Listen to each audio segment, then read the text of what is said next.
네, 이용주 뉴스캐스터와 함께합니다. 어서 오세요. 안녕하세요. 어떤 이슈입니까? 자, 오늘은 좀 믿겨지지 않는 이슈를 들고 왔습니다. 네. 어떻게 이럴 수 있나 싶은데, 자, 경기도 오산에 있는 한신대가요. 어학당에서 공부하던 우즈베키스탄 유학생 22명을 학기가 끝나지도 않은 상황에 집단 귀국시켜서 논란이 일고 있습니다. 네. 대학 쪽은 학생들이 자진해서 귀국 비행기에 올랐다고 밝혔지만 유학생들은 아무런 권한이 없는 학교가 물리력을 동원해서 자신들을 강제 출국시켰다고 맞서고 있는데요. 네. 제보를 접수한 주한 우즈베키스탄 대사관이 학교와 법무부 등을 상대로 진상 파악에 나서면서 이게 외교 갈등으로까지 번질 조짐까지 보이고 있습니다. 그러니까 왜 강제 귀국시킨 거예요? 지금 이 이야기의 진행을 보면 너무 황당합니다. 네. 한신대 어학당에서 공부하던 우즈베키스탄 유학생 23명은 지난 11월 27일 오전 그 외국인 등록증 수령을 위해서 출입국 관리소에 가야 된다는 학교 쪽의 말을 듣고 버스에 올랐다고 합니다. 네. 하지만 버스는 처음 이야기와 달리 평택의 출입국 관리소로 가는 대신에 화성 병점역에서 사설 경비업체 직원들을 태운 뒤에 곧장 인천국제공항으로 향했다고 합니다. 네. 자, 그리고 곧바로 공항에 도착한 교직원과 경호업체 직원들은 건강 문제를 호소한 한 명을 제외한 22명을 미리 예매해둔 귀국행 비행기에 태워서 고국으로 돌려보냈다고 합니다. 아니 학기 안 끝났잖아요. 아직 안 끝났죠. 네. 한창인데 네. 지금 기말고사 시즌이고요. 예. 자, 한신대는 이 불가피한 상황에서 출국 지도를 한 것이라고 말하고 있습니다. 법무부 출입국 관리소가 11월 6일 학생들의 잔고증명서를 요구했는데 대다수 학생이 체류 조건을 충족하지 못했다. 이런 사실을 통보하면 학생들이 도망쳐서 불법 체류자가 될 우려가 있다고 말을 했습니다. 네. 대학 쪽은 유학생이 이탈해서 불법 체류자가 될 경우에 차후 유학생 모집에서 불이익을 받을 수 있다는 점을 우려했다고 합니다. 우려. 불법 예. 체류자가 될 우려가 있으니까 가라. 예. 이게 성립되는 얘기입니까? 저는 안 된다고 봅니다. 그러니까요. 좀 오류가 있는데요. 예. 자, 그래서 지금 학생 측이 반발이 굉장히 거셉니다. 네. 유학생들 말을 들어보면요, 인천공항으로 가는 버스 안에서 교직원들이 지금 출입국 관리소에 가면 여러분들 감옥 가야 됩니다. 한국에 나중에 다시 돌아오기 위해서는 지금 미리 출국해야 한다면서 뭐 이렇게 말을 했다 그래요. 네. 그리고 그 와중에 경비업체 직원들의 도움을 받아서 학생들의 휴대전화도 압수를 했다고 합니다. 분위기가 좀 삭막했을 것 같아요. 그리고 곧 이어서 학교는 이날 출입국 서류 미제출, 기숙사 무단 이탈 사고, 학습 태도 불량, 품위 위반 이런 이유들을 붙여서 우즈베키스탄 국적 어학연수생 모두를 제적 처리했다고 합니다. 아니 짐도 그대로 있었을 거 아니에요. 그렇죠. 짐도 못 챙기고. 아니 이거 억울한 걸 넘어서 네. 어떻게 하라는 거예요, 그럼 도대체? 말이 안 되는 것 같아요. 예. 이런 일이 실제로 있네요. 예.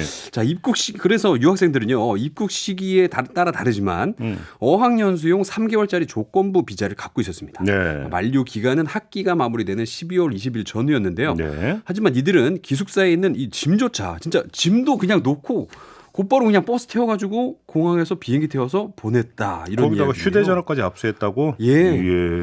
그리고 한신대는 이후 학생들에게 본인 동의로 출국했음을 인정하는 서약서에 서명을 해야 남은 등록금 환불해주겠다고 통보를 했다고 합니다.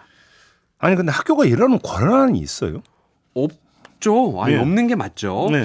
예, 학교는 유학생들을 출국시킬 권한이 전혀 없습니다. 네. 제적이 되거나 비자가 만료됐을 때 출입국 관리소가 당사자에게 출국을 권유하거나 통보해서 스스로 귀국하도록 했어야 한다고 합니다. 네.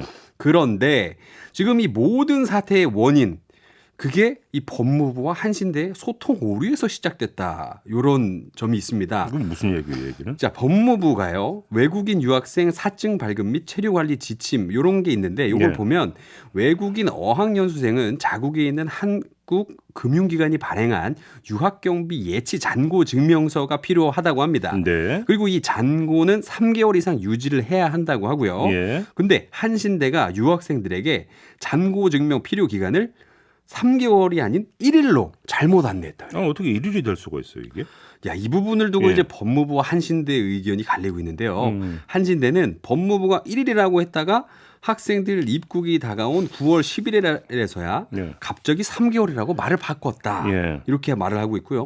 법무부는 지난 5월 한신대 관계자들이 유학생 유치와 관련해서 평택 출장소를 방문했을 때 담당자가 재정 능력 심사 기준을 이미 설명을 했고 네. 그 이후에 여러 번 관련 규정을 설명했다고 맞서고 있습니다. 네. 결국에는 한신대가 나중에 잔고 유지 기간이 3개월이라는 사실을 뒤늦게 인지를 하자마자 연수생들이 불법 체류자가 될 것을 우려하기 시작하면서 유학생들을 서둘러 출국시키게 된 겁니다. 아니 그러면 어학연수생 모두 불법 체류자가 될 우려가 있다면 애당초 받으면 안 되는 거잖아요. 그러니까요. 자기들이 받아놓고 그렇죠. 말이 되는 얘기가 돼야 되는 게 성립이 되는 거잖아요. 이게. 네. 아니 이러다가 정말 이거 외교 문제로 비화되는 거 아니에요? 네, 저는 근데 또 외교 문제보다는요, 사실 이 유학생들의 심정이 좀 걱정이 되거든요. 왜냐하면 빠와 까가 있다고 하잖아요, 보통. 빠하다가 까댄다는 거예요. 네, 그러니까요. 근데 가장 제일 무서운 까는 한때 빠였던 까예요. 그러니까요. 근데 지금 이 한국어 배우기 위해서 우즈베키스탄에서 이 먼 동쪽 땅 끝까지 온 학생들이면 이 K 문화에 대한 애정이 남다를 거란 말이죠. 그러겠죠. 예. 근데 그 큰 애정이 학교 측과 법무부의 소통 오류와 또 거짓말로 억하심정으로 바뀌진 않을까 크게 걱정됩니다. 아무튼 유학생 가족이 국민신문고에 신고를 해서 경찰이 지금 수사에 나섰다 이런 소식도 좀 전해지고 있으니까요. 좀 이건 좀 끝까지 파헤쳐 가지고 예. 어떤 뭐 좀 조치가 필요한 게 아닌가 예. 이런 생각을 해보게 됩니다. 유학생들 당연히 인권이라는 게 있는 거 아니겠습니까? 당연하죠. 아니 다른 데도 아니고 대학교에서 어떻게 이럴 수가 있어요? 아니 이게 말이 되나? 참 알겠습니다. 예. 자 이렇게 마무리하죠. 이영주 캐스트였습니다. 고맙습니다. 예, 감사합니다.